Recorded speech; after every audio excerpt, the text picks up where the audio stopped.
TA सीखो, जिंदगी जीतो। Transaction analysis. जिंदगी की शतरंज में मोहरे ऐसे चलाओ, स्वयं भी जीतो और दूसरों को भी जीताओ। लेखक डॉक्टर जितेंद्र अड़िया एमडी और राजीव भलानी। मेरी लिस्ट। शुरुआत थोड़ी कड़वी लगेगी, किंतु अंततः यह मीठे अंत की ओर ले जाती है, इसलिए चल लेना। मुझे आपसे एक प्रश्न पूछना है। यह प्रश्न पढ़कर शीघ्र आंखें बंद कर लेना और मन में प्रश्न का उत्तर सोचना।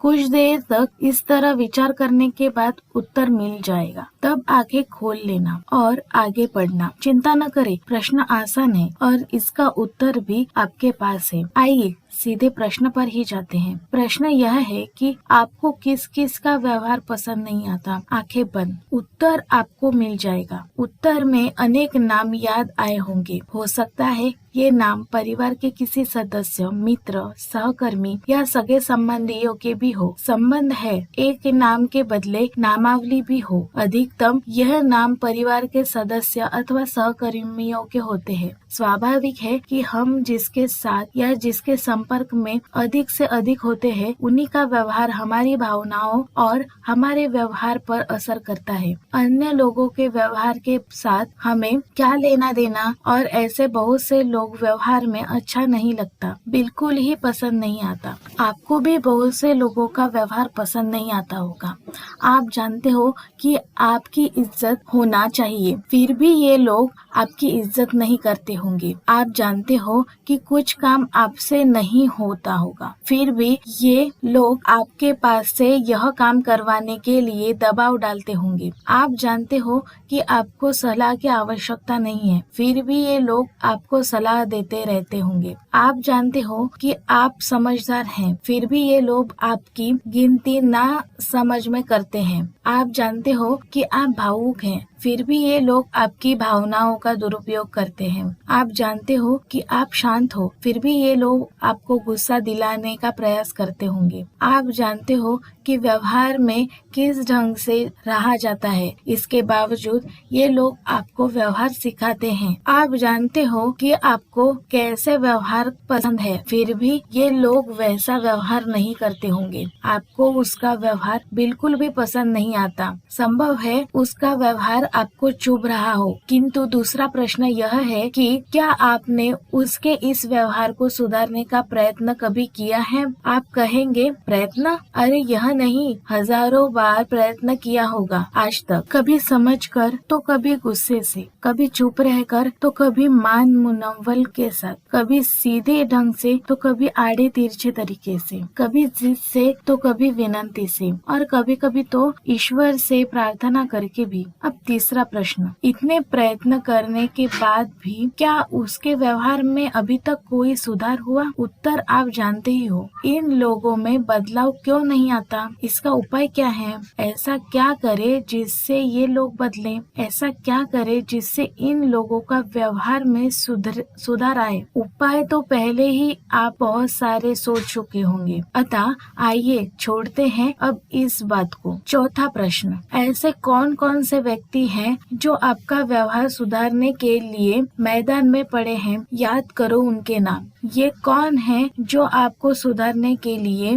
कभी समझाते हैं, कभी धमकाते हैं, कभी रूठ कर, कभी सीधे ढंग से, कभी आड़े तिरछे ढंग से, कभी आपके साथ जिद करके, कभी विनती का सहारा लेते हैं, और क्या मालूम है कि ये व्यक्ति शायद चोरी छुपे ईश्वर से प्रार्थना भी करते हों कि, किंतु क्या ये लोग अभी तक आपके व्यवहार में बदल लाने में सफल हुए? उत्तर आप जानते ही हो। क्या आपको अपने व्यवहार में बदलाव लाना जरूर लगता है? हो सकता है जरूरी लगता हो तो फिर बदलाव लाना आपको पसंद है। हो सकता है बदलाव लाना पसंद भी हो, तो फिर क्या आप अपने आप में बदलाव ला सकते हो? इसका क्या उपयोग है? ऐसा क्या करे जिससे बदलाव लाया जा सके? पीढ़ियों से यह शिकायत सभी की जिंदगी में चली आ रही है, तो फिर क्या इसका कोई उपाय नहीं है? हम हमारी अपनी बात ही हो या किसी दूसरों की, किंतु बदलाव क्या संभव ही नहीं है? क्या इस तरह जीना है? नहीं, उपाय है और इस उपाय का नाम है टीए। टीए अर्थात ट्रांजैक्शन एनालिसिस, माने मनुष्य के व्यवहार का पृथक्करण। ट्रांजैक्शन एनालिसिस व्यक्तित्व का विज्ञान है, साथ ही व्यक्तिगत विकास और व्यक्तिगत बदलाव का बहुत ही प्रभावित साधन है। 1910 में मॉन्ट्रियल में जन्मे एरिक रेनाल्ड बर्नस्टेइन ने डॉक्टरेट की डिग्री लेने के बाद अमेरिका में स्थायी होकर एरिक बर्न नाम धारण किया। दूसरे विश्व युद्ध के समय आप साइकियाट्रिस्ट के रूप में आर्मी में शामिल हुए। मनोचिकित्सक के रूप में कार्य कर रहे डॉक्टर एरिक बर्न ने 1950 के दशक में ट्रांजैक्शन एनालिसिस की थ्योरी विकसित की। डॉक्टर एरिक बर्न ने टीए की शोध और विकास में अपना जीवन लगा दिया और करोड़ों लोगों की जिंदगी में बदलाव ला सके। मैं सार्थक ऐसे टीए के ज्ञान की इस दुनिया को भेंट दी। वर्षों पहले जब हमने पहली बार टीए का अभ्यास किया, तब अचानक आंखें खुल गई और ऐसा अनुभव हुआ, एक प्रकार की नींद में से मानो जाग गए हो। लोग हमसे जो बर्ताव करते हैं उसके प्रति एक नया ही दृष्टिकोण प्राप्त हुआ। आंतरिक समझ में अच्छा खासा बदलाव आया और टीए के सिद्धांतों का दैनिक जीवन में उपयोग शुरू करने के बाद बिल्कुल ही नए परिणाम सामने आने लगे। इस कारण हम जो प्रगति कर सके इसका आज भी आनंद है। कभी कभी यह विचार भी आ जाता है कि यदि हम टीए नहीं जानते होते तो आज भी वही के वही रहते। जिन लोगों को हमने टीए के विषय में सिखाया है उनके भी जीवन के सभी क्षेत्र में हमारे जैसे ही परिणाम मिले हैं। हमें इस बात का पक्का विश्वास है कि आप जब इस पुस्तक को पढ़ने का काम पूरा कर लेंगे तब आप भी अपने स्वयं के विषय में पहले ही की तुलना में बहुत ही अधिक जान चुके होंगे। टीए के सिद्धांत का व्यवहार में उपयोग करने के बाद तो आपकी जिंदगी भी अपनी मनचाही जिंदगी में मनचाहा बदलाव ला सकेंगे। टीए का विज्ञान विचार, भावना और व्यवहार के आधार पर काम करता है। इसमें आंतरिक दुनिया की बातें हैं और बहुत ही प्रैक्टिकल है। हमारा बाह्य जगत हमारे आंतरिक जगत के इशारे पर चलता है। मनुष्य जब कोई छोटा सा भी बर्ताव करता है तो उसके पहले उसके मन में अगणित मानसिक समीकरण पैदा हो जाते हैं। मन कई सारी गिनतियां करने लगता है। ये मानसिक समीकरण जाने अनजाने पैदा हो जाता है। मनुष्य इनके प्रति जागृत नहीं होता, फिर भी बर्ताव के बारे में पहले ही मानसिक गिनतियां निश्चित तौर पर पैदा ही होती रहती है। ये मानसिक प्रतिक्रियाएं जिस मनुष्य में जिस तरह से होती है उस मनुष्य में उसी तरह से होती रहती है और इसके परिणाम स्वरूप मनुष्य वर्षों तक एक ही प्रकार का बर्ताव करता रहता है। मनुष्य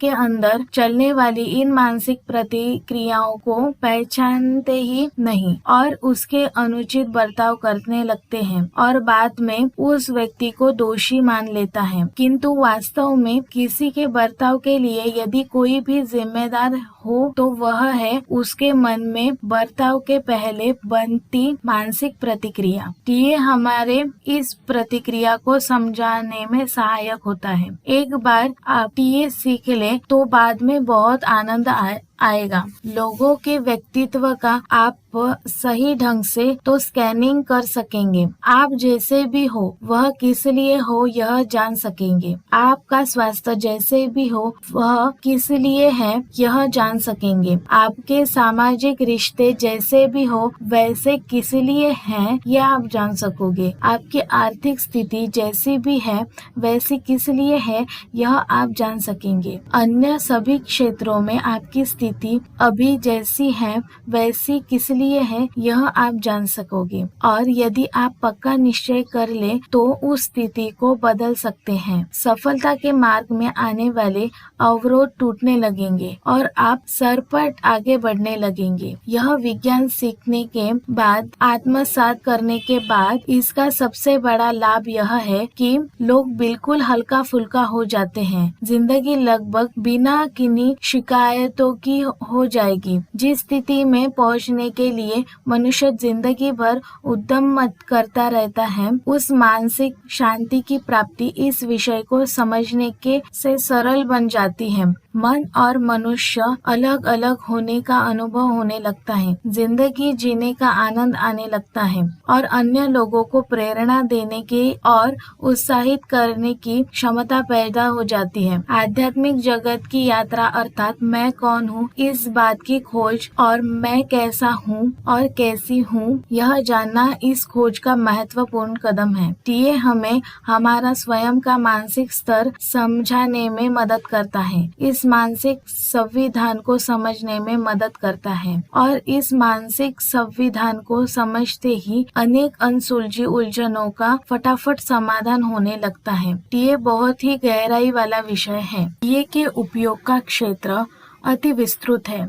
बच्चों की शिक्षा से लेकर मैनेजमेंट तक के अनेक क्षेत्र में टीए के उपयोग से 2 और 2-4 जैसे अचूक परिणाम प्राप्त किए जा सकते हैं।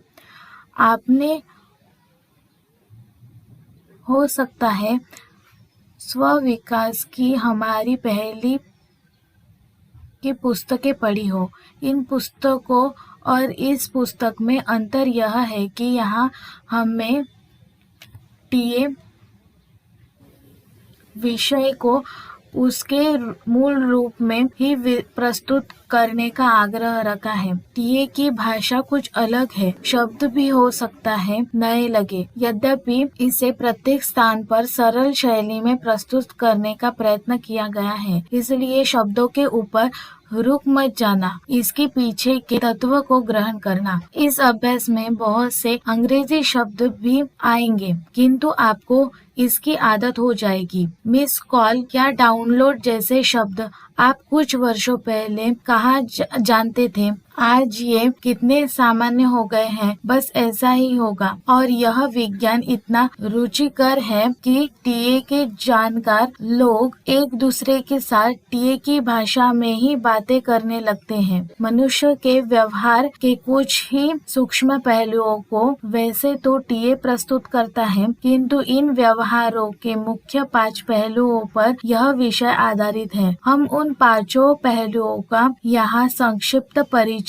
प्राप्त करके आगे के अध्ययन में इसका विस्तार पूर्वक अध्ययन करेंगे। यदि हम स्वयं का एनालिसिस कर सके तो स्वयं पर जीत भी प्राप्त कर।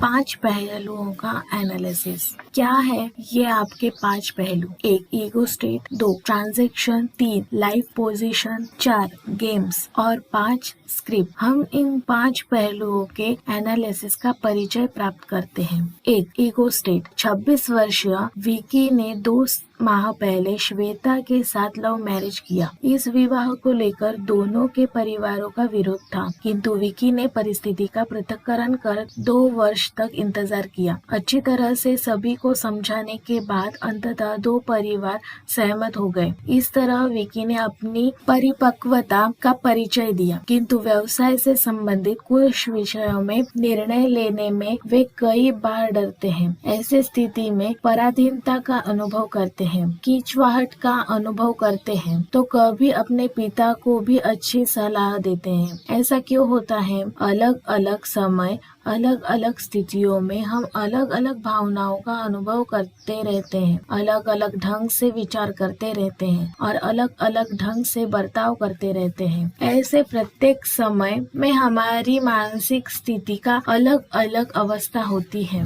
और इस कारण हमारा व्यक्तित्व अलग अलग ढंग से व्यक्त होता रहता है। उस समय की हमारी मानसिक स्थिति ही हमारा उस समय का ईगो स्टेट है। इस ईगो स्टेट के समय और स्थितियों के अनुसार बदलता रहता है। ईगो स्टेट 3 प्रकार का होता है।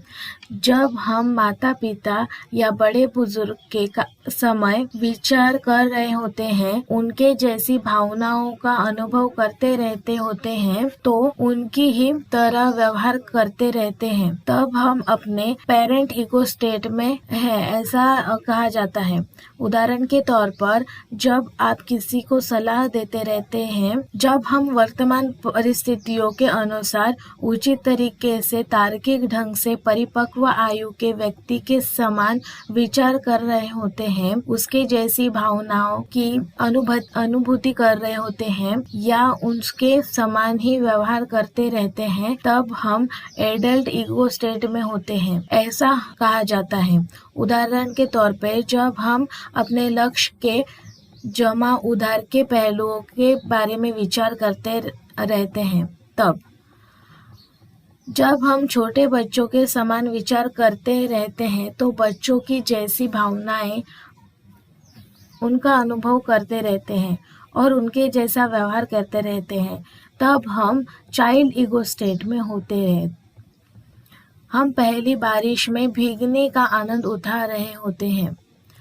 यह तीनों ईगो स्टेट का मॉडल को पेरेंट, एडल्ट, चाइल्ड शब्द के पहले अक्षर द्वारा PAC मॉडल के रूप में पहचाना जाता है। और जब मनुष्य के व्यक्तित्व के अभ्यास में हम इस ईगो स्टेट का उपयोग करते हैं, तब उसे स्ट्रक्चरल एनालिसिस कहा जाता है। सामान्य भाषा में कहे तो अपने व्यक्तित्व के संविधान का पृथक्करण। 2. ट्रांजैक्शनल। मानसी का मन किसी भी तरह से काम में नहीं लग रहा था। ऑफिस में आई तब से ही बस गुमसुम बैठी थी। सभी अपने अपने काम में व्यस्त थे, किंतु उसकी मित्र धारा को इस बात का ख्याल आ गया कि मानसी आज कुछ अधिक उदास है। लंच ब्रेक के बाद उसने पूछा कि क्या बात है मानसी, आज इतनी उदास क्यों हो? गहरी सांस लेकर मानसी ने कहा, क्या बात करूं धारा, अब तो मैं तंग आ गई हूँ। मौलिक मेरे साथ सीधे ढंग से बात ही नहीं करता, अच्छी लगे ऐसी भाषा में ताने मारा करता है।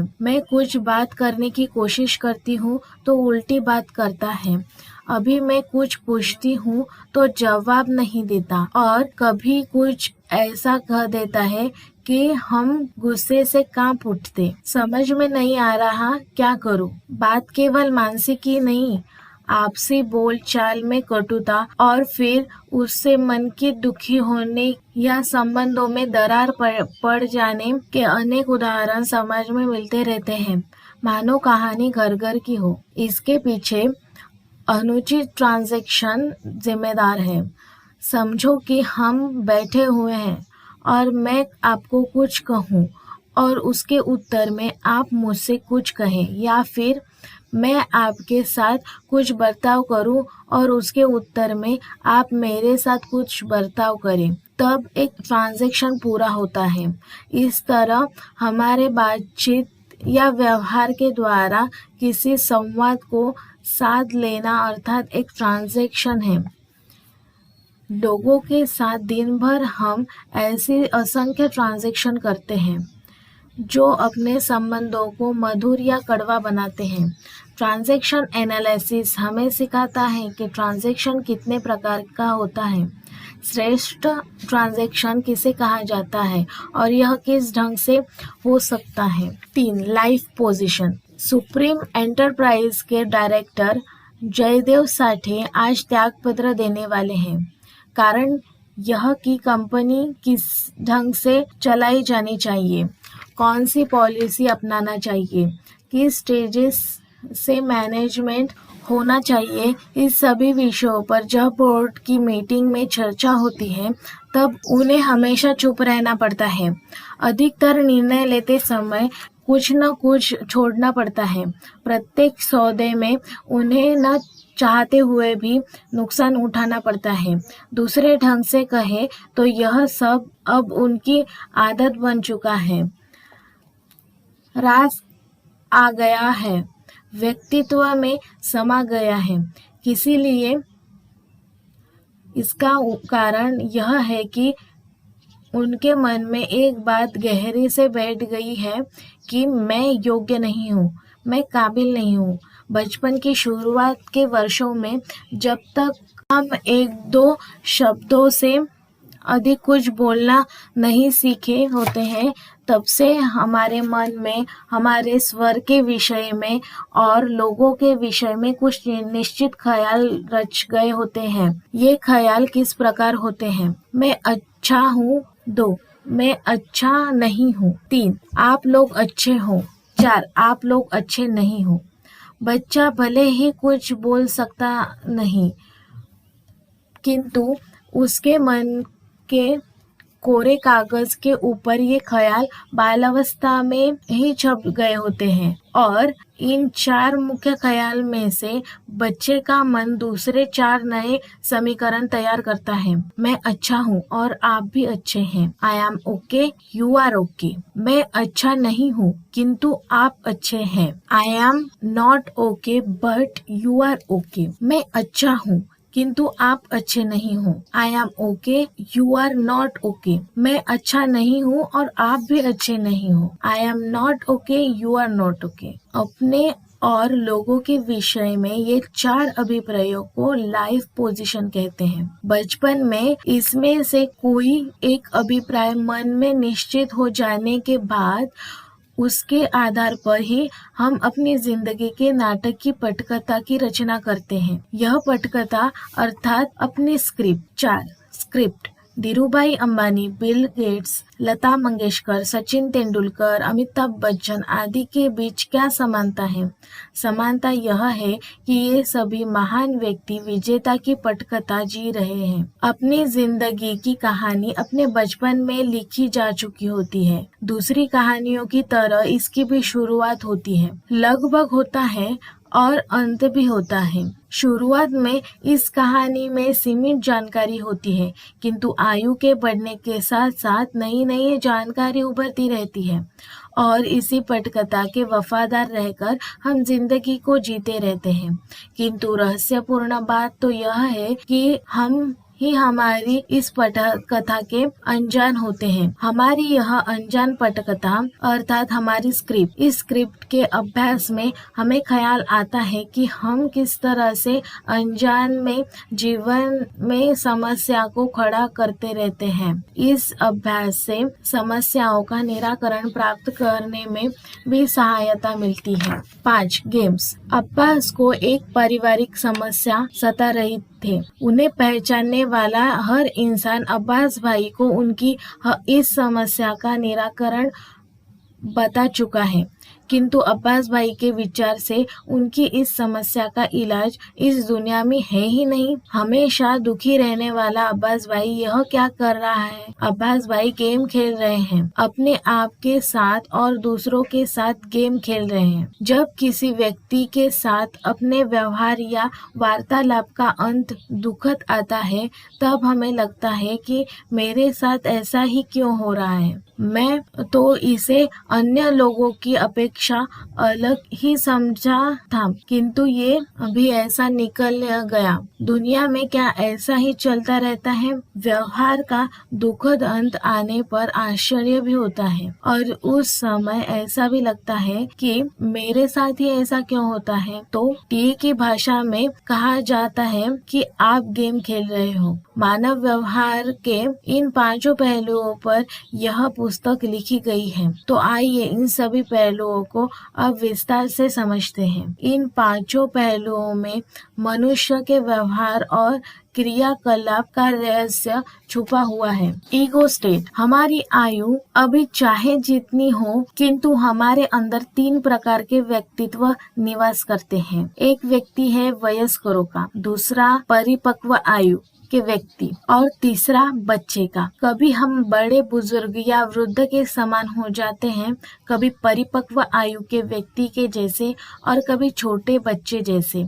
अलग अलग समय हमारा अलग अलग व्यक्तित्व काम करता रहता है, जैसे स्थल और जैसी परिस्थिति। ऐसे में प्रत्येक समय हमारी मानसिकता अलग अलग होती है। यह मानसिकता ही हमारा उस समय का ईगो स्टेट है। कभी हम पेरेंट ईगो स्टेट में होते हैं। इसका अर्थ यह है कि इस समय हम किसी वरिष्ठ के समान विचार करते हैं, उनके जैसी भावनाओं की अनुभूति करते रहते हैं और उन्हीं के समान ही बर्ताव करते रहते हैं। 2 कभी एडल्ट ईगो स्टेट में होते हैं, अर्थात उस समय हम एक परिपक्व आयु के व्यक्ति के समान विचार करते हैं, परिपक्व आयु के व्यक्ति के समान भावनाओं की अनुभूति करते हैं और उन्हीं के समान बर्ताव भी करते रहते हैं। 3. कभी हम चाइल्ड ईगो स्टेट में होते हैं, अर्थात उस समय हम किसी बच्चे के जैसे व्यवहार करते हैं, बच्चों की जैसी भावनाओं का अनुभव करते हैं और बच्चों की जैसे ही बर्ताव करते रहते हैं। ये तीनों ईगो स्टेट को TA के नीचे की आवृत्ति से दर्शाया जाता है। P. पेरेंट ईगो स्टेट, विचार, भावनाएं और बर्ताव वरिष्ठों जैसा। A. ईगो स्टेट, विचार, भावनाएं, बर्ताव परिपक्व व्यक्ति जैसा। C. चाइल्ड ईगो स्टेट, विचार, भावनाएं और बर्ताव बच्चों जैसा।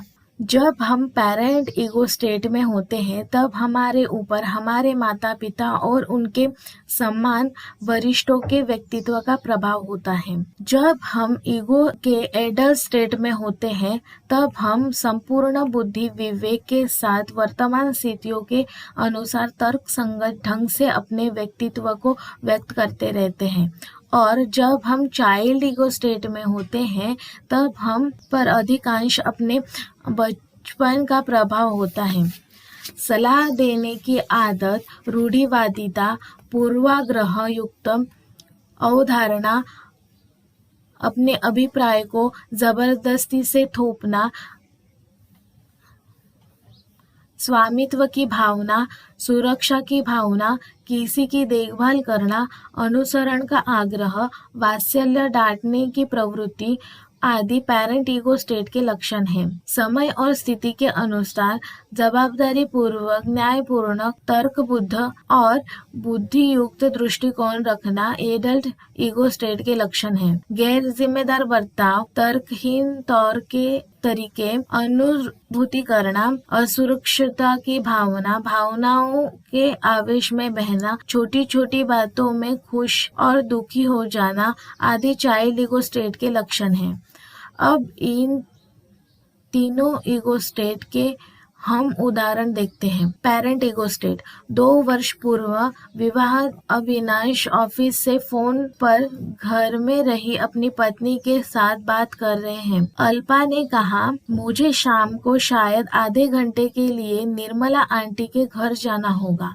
उनके द्वारा मंगाई गई साड़ी बहुत दिनों से लाकर के रखी है, तो आज दे आऊं। मुझे आने में 5-10 मिनट की देरी हो जाएगी और आप आ जाओ तो पड़ोसी के पास से चाबी ले लेना। किंतु बीच में ही अल्पा की बात को काटते हुए अविनाश बोला, अरे देखना, ऐसे ना करना, यदि जाना ही है तो मैं घर आ जाऊंगा, उसके बाद ही जाना। घर पर ताला लगाकर जाने जैसा जमाना नहीं है।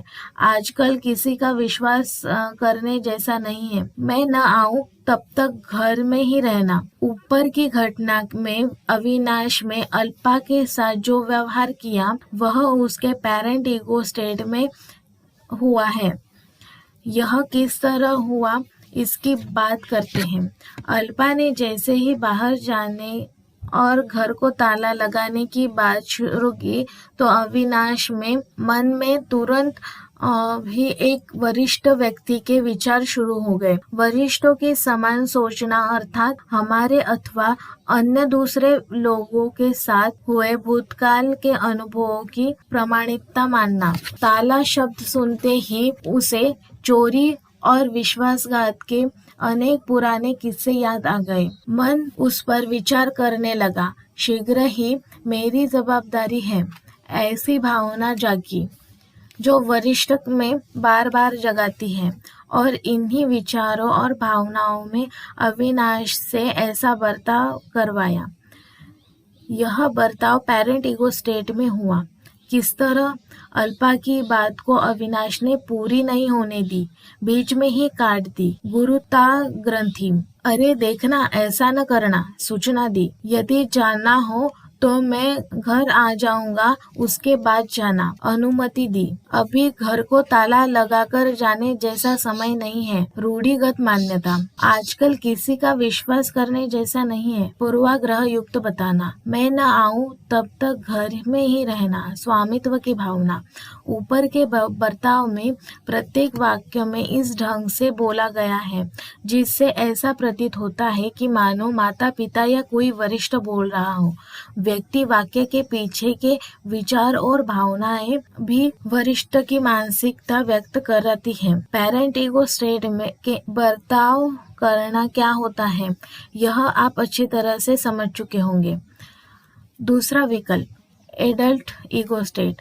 फोन पर अल्पा ने जब घर को ताला लगाकर बाहर जाने की बात की, तब अविनाश ने एडल्ट ईगो स्टेट में व्यवहार किया होता तो शायद अल्पा को उसकी बात पूरी करने देते और उसे सुनकर इस तरह कहते, अभी त्योहारों के दिन हैं, संभव है पड़ोसी को भी कहीं बाहर जाना हो, अतः उन्हें चाबी देने के बदले उसे अपने पास ही रखकर यहाँ मेरी ऑफिस में आना, यहाँ से हम दोनों साथ में जाएंगे।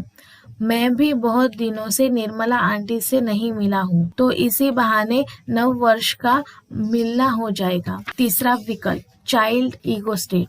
फोन पर अल्पा की बात सुनकर अविनाश ने अपने चाइल्ड ईगो स्टेट में से व्यवहार किया होता तो संभव इस तरह कहा होता, छोड़ना, बाद में कभी जब निर्मला आंटी हमारे घर आएगी तब साड़ी दे देना, इतनी दूर से घर जाकर के देने की क्या आवश्यकता है, तू घर नहीं होगी तो मुझे चाय कौन पिलाएगा। देखा, एक ही बात पर तीनों ईगो स्टेट में ऐसे होने वाला बर्ताव कितना अलग अलग होता है। अब आप अच्छी तरह से समझ गए होंगे कि जब हम पेरेंट ईगो स्टेट में होते हैं तब किस ढंग से विचार करते रहते हैं, कैसी भावनाओं की अनुभूति होती है और कैसा व्यवहार करते रहते हैं। एक्सरसाइज, याद करो कि आप पिछले 24 घंटों में कब अपने पेरेंट ईगो स्टेट में थे और उस समय आप क्या सोचते थे, कैसी भावनाओं की अनुभूति होती रहती थी और कैसे बर्ताव किया था। 2. Adult ego state.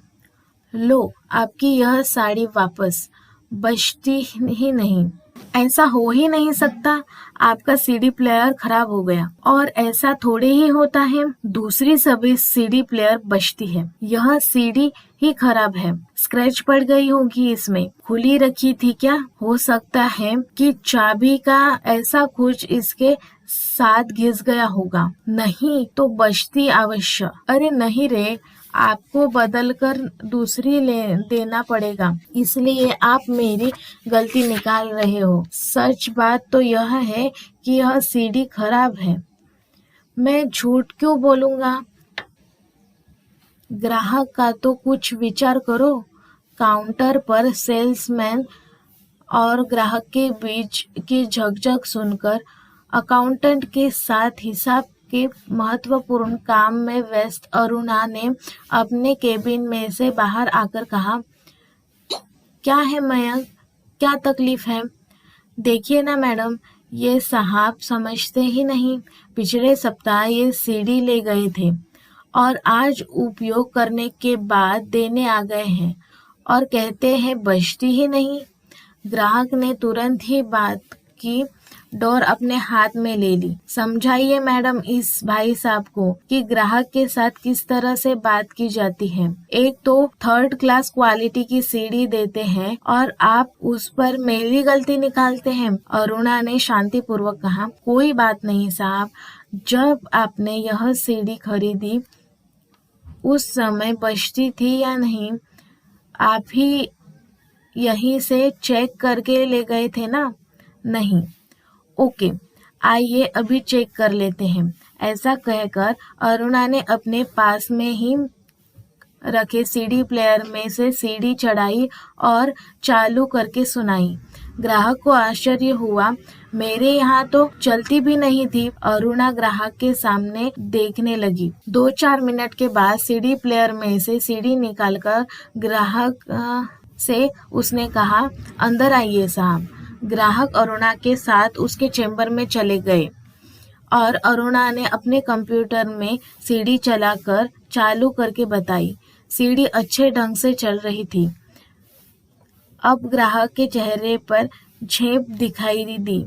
अरुणा ने हंसते हंसते कहा, साहब, इन सभी घटनाओं में टेक्निकली आपको यह मुझे अधिक जानकारी नहीं थी, इसलिए एक बात हमेशा याद रखना कि चाहे जहाँ से भी सीडी या डीवीडी खरीदे तो चेक करके ही घर ले जाएं। देखिए यहाँ यह कितनी अच्छी तरीके से बज रही है, फिर भी आप कह रहे हैं वापस लूं। कहिए क्या कहना है? ग्राहक, हाँ, मुझे कुछ बोलना नहीं है। धीमी आवाज में केवल इतना ही कहा, कमाल है, यहाँ तो अच्छे ढंग से बज रही है। तो फिर मेरे घर में क्या तकलीफ थी? कुछ नहीं, लाओ ना, अब फिर से चेक करके देखते हैं, हो सकता है सीडी प्लेयर में ही कुछ गड़बड़ हो। यह कहकर ग्राहक सीडी वापस लेकर चला गया। ऊपर की घटना में अरुणा ने जो बर्ताव किया वह एडल्ट ईगो स्टेट में किया था। अचानक जो परिस्थिति आ खड़ी हुई उसके अनुसार जवाबदारी पूर्वक तर्कबुद्ध और बुद्धियुक्त आचरण अपनाया। इस घटना में अरुणा ने चाइल्ड ईगो स्टेट में से प्रतिभाव दिया होता तो वह कैसा होता? अपने चैम्बर में बैठे बैठे ही उसने अपने साथ बैठे हुए अकाउंटेंट को हंसकर कहीं यह कहा होता कि देखिए अतुल जी, बाहर कोई ग्राहक मयंक के साथ किसी विषय पर माथापच्ची कर रहा है। मयंक बेचारे को कुछ समझ में नहीं आ रहा है। उसका चेहरा देखने लायक होगा। देखा है ना बुद्धू जैसा? मुझे रोज यहाँ मुफ्त में मनोरंजन मिलता है। इस व्यवहार में लापरवाही दिखाई देती है। ऐसा लगता है कि जवाबदारी का मानो कोई भान नहीं हो। मौज मजाक और मनोरंजन की तरफ झुकाव दिखता है। संक्षिप्त में यह चाइल्ड ईगो स्टेट में से हुआ व्यवहार है और इस घटना में अरुणा के पेरेंट ईगो स्टेट में से प्रभावित निकला होता है। तो कैसा होता? अरुणा तो तुरंत ही नाराजगी के भाव लिए चैम्बर में से बाहर आकर बोली होती, किस बात की माथापच्ची है यह सब मयंक? यदि ग्राहक ने कहा होता, मैडम यह सीडी खराब है, तो शीघ्र मुंह बिगाड़कर के अरुणा की कड़वी जबान में कहा होता, आपको पहले चेक कर लेना चाहिए। अब हमें क्या मालूम कि इस सीडी का कितना अधिक उपयोग हुआ होगा। एक 50 रुपए की सीडी में कोई गारंटी थोड़ी ही होती है। कंपनी वाले एक सीडी का भी रिप्लेसमेंट नहीं देते हैं और आप लोग वापस ले आओ तो हमारे यहाँ तो ढेर लग जाएंगे। 5 रुपए के मुनाफे में हम कैसे सीडी बदल दे? इन्हें नई सीडी चाहिए तो चेक करके दे दे मयंक। वापस लेने का सिस्टम ही कंपनी में नहीं है। और ग्राहक के जाने के बाद संभव है अरुणा मन ही मन में ऐसा भी बड़बड़ाई होगी कि लोग कितने लुच्चे हो गए हैं, 2-4 बार सीडी सुनने के बाद ही नहीं चलती कहकर वापस करने आते हैं। अब तो बेचा हुआ माल वापस नहीं लिया जाएगा, ऐसा बोर्ड पर लिखवा देना। देखा, एक ही घटना के तीनों ईगो स्टेट में से मिलने वाला प्रतिभाव कितना अलग अलग होता है। अब आप अधिक स्पष्ट रूप से समझ चुके होंगे कि हम एडल्ट ईगो स्टेट में होते हैं तब किस ढंग से सोचते रहते हैं, कैसा भावनाएं अनुभव करते हैं और कैसा आचरण या बर्ताव करते रहते हैं। एक्सरसाइज, याद करो पिछले 24 घंटे में आप कब अपने ईगो स्टेट के एडल्ट स्टेट में थे और उस समय आप क्या विचार करते थे, कैसी भावनाओं का अनुभव करते थे और कैसा बर्ताव करते थे। चाइल्ड ईगो स्टेट, कुछ समय पहले की बात है। अहमदाबाद की एक होटल में बेसमेंट हॉल में हमारा विजुअलाइजेशन वर्क चल रहा था। डॉक्टर जितेंद्र अड़िया सकारात्मक भावनाओं की शक्ति के विषय में अपने रोचक शैली में समझाते रहते थे। हमेशा खुश रहने के वैज्ञानिक लाभ के विषय में बात चल रही थी और मैंने स्टेज पर से ही पूछा, कितने लोग बगैर किसी स्पष्ट कारण के खुश रहना चाहते हैं? तो लगभग सभी ने हाथ उठा दिए। तब मैंने कहा कि बगैर किसी कारण के खुश रहने का श्रेष्ठ उपाय है डांस, और उसके साथ ही म्यूजिक सिस्टम से। 3 इडियट्स फिल्म का ऑल इज वेल गीत बजाना शुरू हो गया और गीत के ऊपर लोगों ने नाचना शुरू कर दिया। कुछ उत्साही लोग स्टेज पर आकर भी नाचने लग गए। कुछ लोग स्टेज के सामने तो कुछ लोग अपनी जगह पर खूब नाचे। किंतु क्या इस समय सभी व्यक्ति डांस कर रहे थे? नहीं। जो लोग हमारी डांस करने की घोषणा सुनकर चाइल्ड ईगो स्टेट में आ गए थे, वे सब कुछ भूलकर मन भर के नाचे। इसमें डॉक्टर, आर्किटेक्ट्स, सीए, पुलिस अधिकारी जैसे पदाधिकारी और अन्य प्रतिष्ठित लोग भी थे। किंतु ये सभी इतने नाचे कि पसीने से तरबतर हो गए। इसका कारण यह था कि ये लोग चाइल्ड ईगो स्टेट में आ गए थे, इसलिए वे लोग डांस कर सके। जो लोग हमारा निमंत्रण सुनने के बाद भी एडल्ट ईगो स्टेट में थे, वे नाचना चाहिए यह सोचकर डांस करने की कोशिश कर रहे थे। फिर भी चाइल्ड ईगो स्टेट में न आ सकने के कारण अपने ही स्थान पर खड़े रहकर ताल में ताल मिलाकर या ताली बजाने से आगे नहीं बढ़ सके। और इस समय कुछ लोग पेरेंट ईगो स्टेट में थे, इसलिए वे विचार कर रहे थे, ऐसे डांस वांस थोड़े ही किया जाता है, डांस का इस विषय के साथ क्या लेना देना। ऐसा सोच करने वाले पानी पीने के लिए चले गए अथवा थोड़े थोड़े मोबाइल में SMS या मिस कॉल देखने लग गए और डांस को बचकानी हरकत मानकर नाच रहे लोगों का मजाक करने लगे। वैसे हमारा डांस का आह्वान तो सभी के लिए समान ही था, किंतु अलग अलग ईगो स्टेट में रहे लोगों ने इसका अलग अलग प्रतिभाव दिया। यद्यपि उस समय हमारा लक्ष्य सभी को कुछ समय के लिए चाइल्ड ईगो स्टेट में ले जाना था। अतः कुछ विशेष टेक्निक के उपयोग से कुछ ही समय में सभी को हम चाइल्ड ईगो स्टेट में ले आए और हम सब मिलकर खूब नाचे, खुद आनंद उठाया। इस उदाहरण से आप स्पष्ट ढंग से समझ सकते हो कि जब हम चाइल्ड ईगो स्टेट में होते हैं, उस समय किस तरह से सोचते हैं, कैसी भावनाएं अनुभव करते हैं और कैसे बर्ताव करते हैं। एक्सरसाइज: याद करो कि पिछले 24 घंटे में आप कब अपने चाइल्ड ईगो स्टेट में थे और उस समय आप क्या विचार कर रहे थे, कैसी भावनाएं और उनके अनुभव कर रहे थे और कैसा बर्ताव करते थे। याद रखें कि जब हमें किसी की चिंता होती है अथवा अनुशासन का अभाव व्याकुल करता है या किसी की देखभाल करने की इच्छा होती है अथवा किसी को डांटने की इच्छा होती है, बदले में जमाने को लेकर मन में विरोध जगता हो, तब हम पेरेंट ईगो स्टेट में होते हैं। जब हमें हमारी जवाबदारी समझ आती है तो हम तर्क कर रहे होते हैं, क्या अच्छा है और क्या बुरा, इस ख्याल आता है। मन में निराकरण की ओर झुकाव बनते जाता है। तब हम एडल्ट ईगो स्टेट में होते हैं और जब हमारी क्षमता, जागृति, जवाबदारी और बुद्धि या तर्क शक्ति को भूलकर किसी भी बात पर खुश होते हैं या दुखी होते हैं, तब हम चाइल्ड ईगो स्टेट में होते हैं। बदलते रहते ईगो स्टेट: हम ही एक ईगो स्टेट में हमेशा नहीं होते हैं। अलग अलग स्थितियों में हम अलग अलग ईगो स्टेट में से बर्ताव करते रहते हैं। जैसे कि कोई नवीन परिस्थिति हमारे सामने खड़ी हो जाती है तो तुरंत हमारा ईगो स्टेट बदल जाता है। आइए उसका उदाहरण देखते हैं। बदलते रहते ईगो स्टेट: दोपहर का समय है, शीला अपने बेडरूम में अखबार पढ़ रही है। अचानक कांच का कोई बर्तन टूटने की आवाज आती है।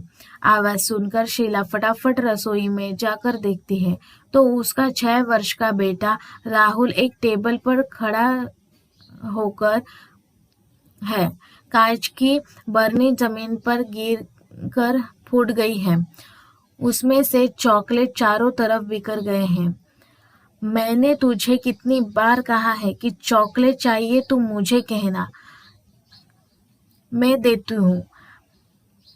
खुद ही बरनी नहीं लेना, फूट जाती है। देख, यह फूट गई ना। एक ही बात बार बार कहने के बाद भी क्यों समझ में नहीं आती?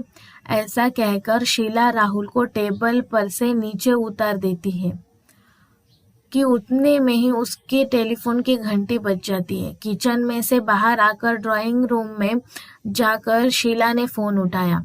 रिसीवर कान पर लगाते हुए शीला खुशी से उछल पड़ी। ओह हाय फाल्गुनी, क्या चल रहा है? मोटी, कहाँ थी इतने वर्षों से? बहुत वर्षों के बाद कॉलेज की सहेली फाल्गुनी की आवाज सुनकर शीला बहुत खुश हो गई। इतने वर्षों से तू कहाँ थी? बीच में एक बार सुना था कि तू कनाडा में है। याद है वह कनाडा वाला शैलेश? कैंटीन में बेचारे को कैसे परेशान करते थे हम। फाल्गुनी के साथ अभी बात चल रही है। तभी दरवाजे की घंटी की आवाज सुनाई देती है और फोन में फाल्गुनी को 1 मिनट मोटी, फोन चालू रखना, आती हूँ अभी, कहकर शीला दरवाजा खोलने गई। दरवाजा खोलकर देखा तो सामने ही आरओ प्लांट की कंपनी का सेल्समैन खड़ा था। गुड आफ्टरनून मैम, कहकर घर में उपयोग आने वाले पीने के पानी के विषय में वह पूछताछ करने लगा। आरओ प्लांट की आवश्यकता का महत्व समझाने लगा। शीला उसे आरओ प्लांट के विषय में कुछ साधारण से सवाल पूछती है। कितना खर्च आता है? इसके मेंटेनेंस का क्या? गारंटी वारंटी के विषय में जानकारी लेती है और फिर उसका ब्रोशर लेकर उसे कहती है, ठीक है, कोई बात नहीं, मैं अपने पति के साथ इस विषय में चर्चा करूंगी और आपको बताऊंगी। आप कल सुबह फोन करके आना। यहाँ मात्र 10 ही मिनट में शीला तीनों ईगो स्टेट में से गुजरती है। कांच की बरनी टूटी तब उसने पेरेंट ईगो स्टेट में से आचरण किया। सखी के साथ फोन पर चाइल्ड ईगो स्टेट में से आचरण किया और जब सेल्समैन के साथ बात की तब एडल्ट ईगो स्टेट में से आचरण किया। इसका कारण इन तीनों समय में से उसके विचार अलग अलग थे और मानसिक अनुभव अर्थात भावनाएं भी अलग अलग प्रकार की थी। हम भी इस तरह अलग अलग मानसिक अवस्था में से अलग अलग ईगो स्टेट में से आचरण करते रहते हैं। वरिष्ठ जो आचरण करते हैं वह पेरेंट ईगो स्टेट, परिपक्व आयु के लोग जो आचरण करते हैं वह एडल्ट ईगो स्टेट और बच्चे जो अनुकरण करते हैं वह चाइल्ड ईगो स्टेट। ऐसा नहीं है, वरिष्ठ भी तीनों ईगो स्टेट में से आचरण करते हैं। परिपक्व आयु के लोग भी तीनों ईगो स्टेट में से आचरण करते रहते हैं और बच्चे भी तीनों ईगो स्टेट में से आचरण करते रहते हैं। हमारे में यह ईगो स्टेट कहाँ से आता है, इसकी शुरुआत कहाँ से होती है, इसका विकास कहाँ से और किस तरह से होता है? हमारे 3 ईगो स्टेट हमारे माता पिता और वरिष्ठ के प्रभाव के नीचे पलते बढ़ते हैं। हमारे बचपन से ही उसकी शुरुआत हो जाती है और परवरिश के दौरान यह विकसित हो जाता है। हमारा इस दुनिया में जन्म होता है तब हमारे मन के ऊपर इस दुनिया का एक भी अनुभव अंकित नहीं होता। बाद में धीरे धीरे हम नए नए अनुभव प्राप्त करते रहते हैं। ये अनुभव हमें अपने माता पिता और परिवार वालों की ओर से प्राप्त होते रहते हैं। हमारे भावना तंत्र पर छपते इन अच्छे बुरे अनुभव के तले हमारे ईगो स्टेट का जन्म और विकास होता है। यदि आप अपने बचपन के इन शुरुआती अनुभवों को याद करें तो शायद याद न आए, किंतु यह अनुभव मन के गहरे स्तर में दबे हुए होते हैं और इन अनुभवों के आधार पर विकसित हमारे ईगो स्टेट के अनुसार हम वर्तमान में आचरण करते हैं। आइए अब यह देखते हैं कि इन तीनों ईगो स्टेट की शुरुआत किस तरह से होती है और किस तरह से ये विकसित होते हैं। हम सभी किस ईगो स्टेट में से बर्ताव कर रहे हैं, इतनी जागृति आ रही है